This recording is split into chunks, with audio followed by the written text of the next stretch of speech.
Hello बच्चों, आप लोगों का स्वागत है गोल्डन स्टडी के इस न्यू लेक्चर में। तो जो है हम लोग पिछले लेक्चर में हम लोग बात कर रहे थे विद्युत रासायनिक सेल क्या होता है। वही चीज़ को आज फिर कंटिन्यू रखेंगे और जो उसी में है बात करने वाले हैं जिंक इलेक्ट्रोड क्या है और कॉपर इलेक्ट्रोड क्या होता है। ठीक, तो हम लोग टॉपिक की ओर चलें। तो थोड़ा सा हम लोग पहले जो पिछले लेक्चर में हम लोग विद्युत रासायनिक सेल के बारे में देख रहे थे उसी को पहले थोड़ा सा देख लेते हैं, उसके बाद हम लोग जो है आगे चलेंगे। तो विद्युत रासायनिक सेल को बनाने के लिए हम लोग क्या करते थे, एक्सपेरिमेंट करने के लिए कि जो है एक बीकर ले रहे थे। ठीक, पहला बीकर ले लिए, अब बोलता था इसमें जो है 1 मोल ZnSO4 यानी जिंक सल्फेट का विलयन ले लीजिए। उसके बाद फिर क्या करता था कि दूसरा फिर जो है इसी में एक जो है जिंक रॉड डाल दीजिए। चलो हम एक जिंक रॉड भी डाल दिए। उसके बाद फिर क्या बोलता है कि दूसरा और एक जो है बीकर में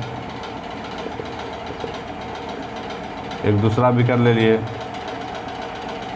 ये दूसरा बीकर ले लिए। बीकर बाबू ये पात्र है, या इसको बर्तन भी बोल सकते हैं। ये बर्तन है, ठीक ना, बर्तन बोलो, पात्र बोलो। अब फिर बोलता है इसमें कॉपर का रॉड डाल दीजिए। अब जो इसमें विलयन लिए हैं वह कॉपर सल्फेट लेना है, कॉपर सल्फेट ले लिए, वो भी कितना 1 मोल ले लिए।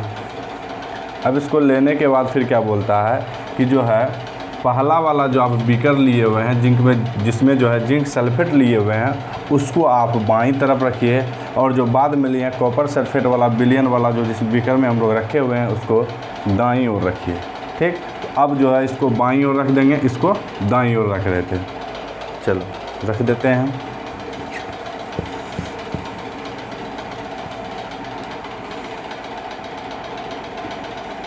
इसको बाईं ओर रख दिए। ये किधर है, बाईं ओर। अब बोलता है दाईं ओर जो है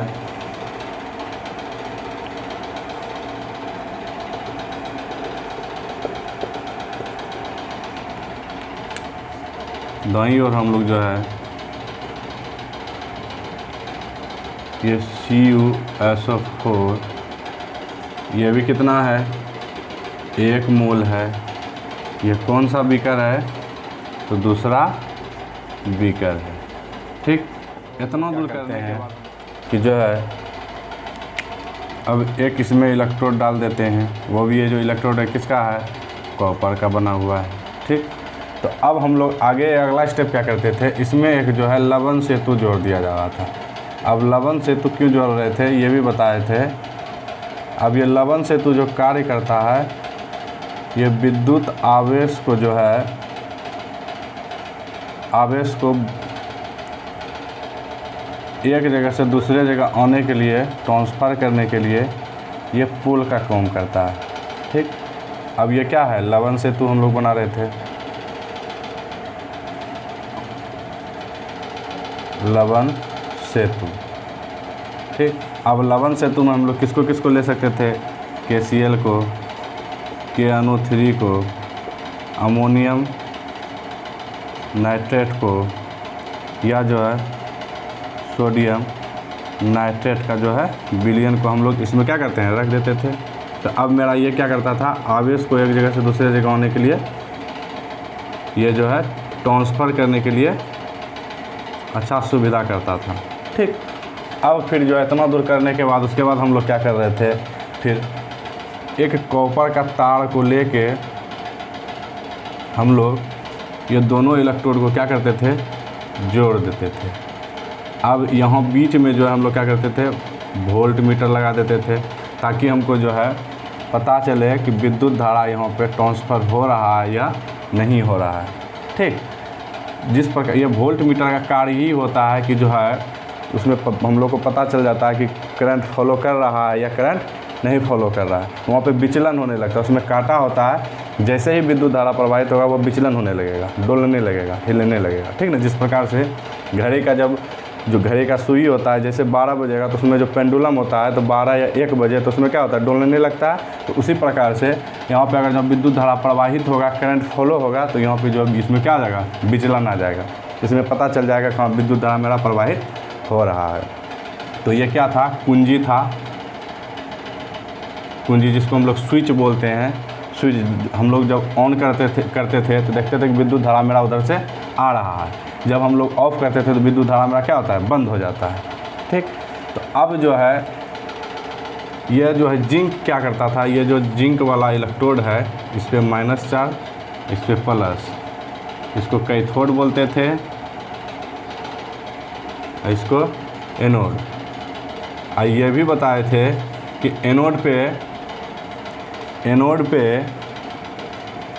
एनोड का मतलब होता है प्लस, और जो है कैथोड का मतलब होता है माइनस। और यहाँ जस्ट क्या हो रहा है, उल्टा है, कैथोड पे हम लोग प्लस चार्ज दिखा रहे हैं और जो है एनोड पे माइनस चार्ज दिखा रहे हैं। ऐसा क्यों? तो इसका जब हम लोग जो है वैद्युत रासायनिक सेल का जब विशेषता बताएंगे तो उसमें बताएंगे कि जो है ऐसा क्यों होता है, ठीक ना। तो अब अभी जो है जो हमको समझना है उसकी ओर चले हम लोग। तो अब जो है इतना दूर तक कर लेते हैं। अब यहाँ से क्या हो रहा था, ये जिंक इलेक्ट्रोड है, यहाँ से ये जिंक जो है आयंस के रूप में टूट के यह जो है क्या करता था, 2 इलेक्ट्रॉन ट्रांसफ़र कर देता था, किधर, कॉपर इलेक्ट्रोड की तरफ, इस बगल जा रहा था, ठीक ना। अब जो है जब यहाँ पे 2 इलेक्ट्रॉन चला आता था तब अब जो है क्या होता था, यहाँ ये जो है आयंस के रूप में बन जाता था, Zn2+ आयन। अब ये जो आयंस के रूप में बन गया, ये क्या करता था, फिर ये बिलियन में चला जाता था, Zn2+। और ये कॉपर का भी जो है ये क्या होता था, Cu2+ आयन जो है कॉपर में आके मिल रहा था। अब मिलने के क्रम में ही अब इधर से मेरा विद्युत धारा क्या होता था, आई इस बगल चलना प्रारंभ। जब स्विच देते थे तो हमको देखने के लिए मिलता था कि अब यहाँ से विद्युत धारा मेरा इधर वोल्टामीटर को करते हुए इधर विद्युत धारा मेरा प्रवाहित होना प्रारंभ हो गया। अब ये दोनों को बरकरार रखने के लिए ही हम लोग लवन सेतु रखते हैं, बैलेंसिंग करने के लिए, ठीक। इतना दूर तक हम लोग जो है देख चुके थे। और इसमें भी एक और चीज़ होता था कि एनोड पे जो क्या हो रहा था, ऑक्सीकरण। ऑक्सीकरण का मतलब होता है जो इलेक्ट्रॉन का त्याग करता है उसको ऑक्सीकरण बोलते हैं, और जो इलेक्ट्रॉन को ग्रहण करेगा वो क्या होगा, अवकरण होगा। ये इसके बारे में भी जो हम लोग पिछले लेक्चर में हम लोग देखे थे, ठीक। तो इतना चीज़ हम लोग देख चुके थे। अब आज हम लोग जो है देखेंगे ये जिंक इलेक्ट्रोड क्या है, Zn इलेक्ट्रोड क्या है,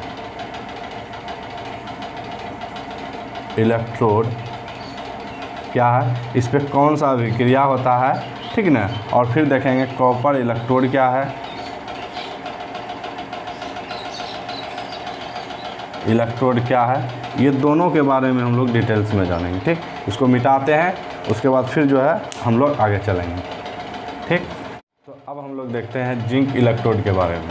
तो आप बोर्ड पे जो है लिख दिए हैं, पहले उसको हम लोग पढ़ते हैं, उसके बाद फिर हम लोग समझते हैं इसको। तो देखो क्या लिखा है कि इस इलेक्ट्रोड पे, कौन सा इलेक्ट्रोड, जिंक इलेक्ट्रोड पे जो है क्या होता है, Zn जो है वह घुलकर Zn4 के विलयन में मिल जाता है, उसमें क्या होता है, चला जाता है। यानी कि जो हम लोग देखो थोड़ा सा बाबू याद करो, अभी तुरंत बता रहे थे कि अब ये जिसमें हम लोग जो विलयन ले रहे थे, Zn4 ले रहे थे, अब इसमें इलेक्ट्रोड जो डाले थे, कौन वाला इलेक्ट्रोड, यही वाला इलेक्ट्रोड ना डाले थे इसमें। अब बोलता है ये क्या करता है, इसमें घुल जाता है।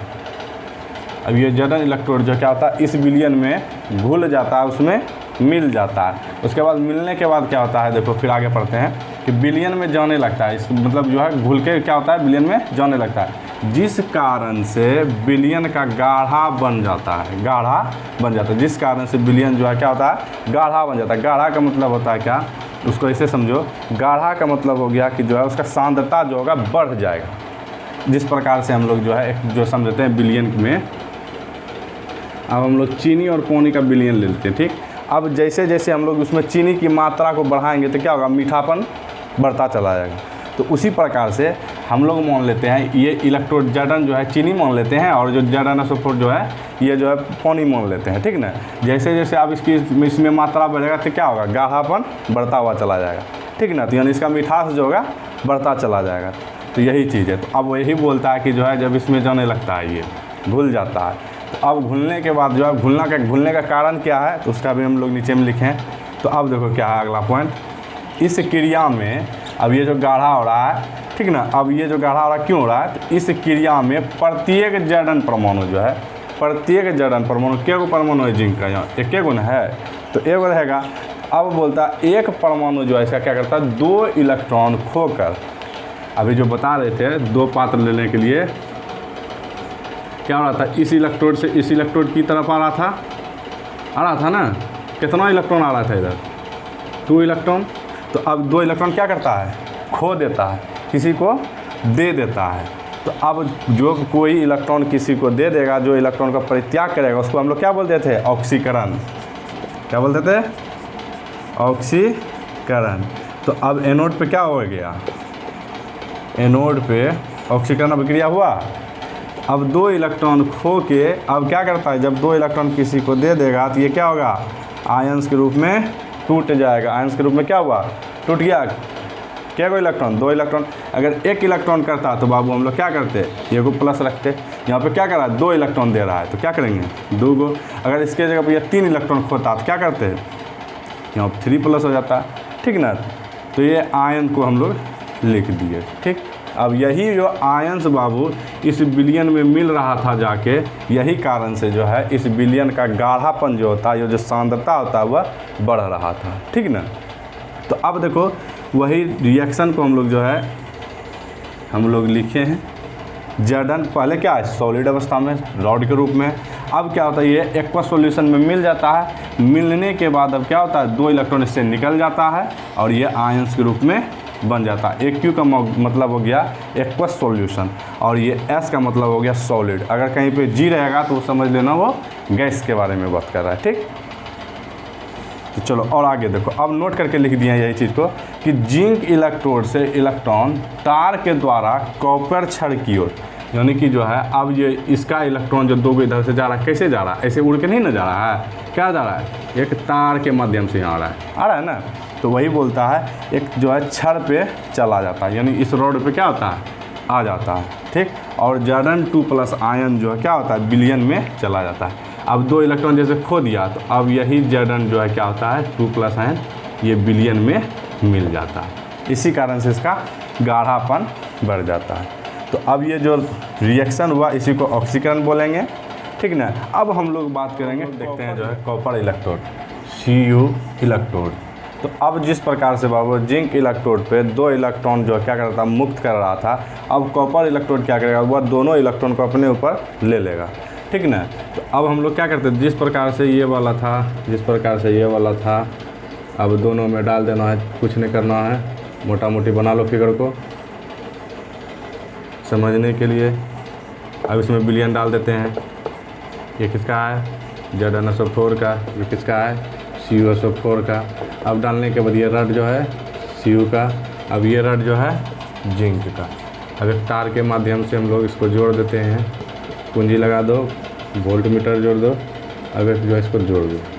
अब जो है करंट जो मेरा फॉलो हो रहा था, इधर से जा रहा था, अब 2 इलेक्ट्रॉन इधर से आ रहा था, ठीक। तो अब देखो कॉपर इलेक्ट्रोड क्या होता है कि विलयन में उपस्थित प्रत्येक Cu+ आयन, अब यहाँ देखो यहाँ पे क्या हो रहा था, डायरेक्ट जिंक जो है 2 इलेक्ट्रॉन दे के इधर चला आ रहा था, लेकिन कॉपर इलेक्ट्रोड में वैसा नहीं होता। अब इस विलयन में जो ये सी जो है कॉपर जो है कॉपर आयंस जो है, अब ये क्या होता है, इधर से जो हम लोग 2 इलेक्ट्रॉन को भेजे इधर, अब ये दोनों इलेक्ट्रॉन को ये ग्रहण कर लेता है, ले लेता है, ठीक ना, प्राप्त कर लेता है। अब लेने के बाद जो है लेके अब यही कॉपर रोड पे ही जाके Cu बन के बैठ जाता है। यही चीज़ लिखे हुए हैं कि विलयन में उपस्थित प्रत्येक Cu2+ आयन इलेक्ट्रोड से 2 इलेक्ट्रॉन, ठीक ना, इलेक्ट्रोड से इधर से जो इधर से आया 2 इलेक्ट्रॉन प्राप्त कर Cu परमाणु में बदल कर छड़ पे क्या होता है, ये रॉड पे जम जाता है। ठीक, अब यही अभिक्रिया को हम लोग बोलेंगे क्या, अवकरण की अभिक्रिया। अब देखो क्या करेगा, Cu2+ आयन है, अब 2 को इसको ज़रूरत था, 2 इलेक्ट्रॉन ले लिया, ये पूर्णतः ये भर लिया। ठीक, तो यही था जिंक इलेक्ट्रोड, यही था कॉपर इलेक्ट्रोड। ठीक ना, अब दोनों अभिक्रिया को मिला दें, ऑक्सीकरण, ऑक्सीकरण, इसमें क्या हो जाता है बाबू, Zn2, Zn, अब क्या हो रहा था, S था, अब टूट जाता था Zn2+ आयन में। अब ये दोनों अभिक्रिया को जब पूर्ण रूप से कराएंगे बाबू, तो इसी को हम लोग बोलते हैं पूर्ण सेल अभिक्रिया। इसी को बोलेंगे पूर्ण सेल अभिक्रिया। अब दोनों को एक जगह लिख देते हैं, इसको मिटा के दोनों को इकट्ठा करके जो है पूर्ण सेल हम लोग का जो इक्वेशन होगा उसको हम लोग लिखते हैं। तो अब देखो क्या करेंगे, इधर वाला एक तरफ, इधर वाला एक तरफ, तो अब देखो क्या करेंगे, ये तो कट जाएगा। ठीक ना, तो अब बचता कौन कौन है मेरा, देखो Zn, ये क्या है, सॉलिड है, और ये कॉपर क्या है, आयंस के रूप में Cu2+ आयन, ये किस में है, एक्वस सॉल्यूशन में। अब इधर ले लो, अब किधर क्या आ जाएगा, Zn2+ आयन में है, ये एक्वस सॉल्यूशन में है, और ये क्या है, इधर कॉपर किस में है, सॉलिड में। यही हो गया मेरा पूर्ण सेल अभिक्रिया। ठीक, इसी को हम लोग बोलेंगे पूर्ण सेल अभिक्रिया। ठीक, तो अब जो है आज इतना ही रहने देते हैं इस लेक्चर में। अब जो अगला लेक्चर आने वाला होगा वह जो है विद्युत रासायनिक सेल का जो विशेषता होता है उसके बारे में हम लोग जानेंगे। ठीक ना, तो जो है वो अगला लेक्चर में हम लोग जानेंगे। इस लेक्चर में बस इतना ही रहने देते हैं। अगर आप लोग मेरा चैनल पर नया है, पहली बार आज मेरा वीडियो देख रहे हैं, तो चैनल को सबसे पहले जाके सब्सक्राइब कर लीजिए, ताकि जो है ऐसे मज़ेदार जो है टॉपिक आपको जानने के लिए मिलता रहे। नोटिफिकेशन जाएगा तभी तो देख पाइएगा ना, अगर नोटिफिकेशन नहीं जाएगा तो मेरा वीडियो आपके पास नहीं पहुंच पाएगा। ठीक, तो लाइक करें, शेयर करें और ज़्यादा से ज़्यादा कमेंट करें, ताकि जो है हम आपका कमेंट का रिप्लाई दें।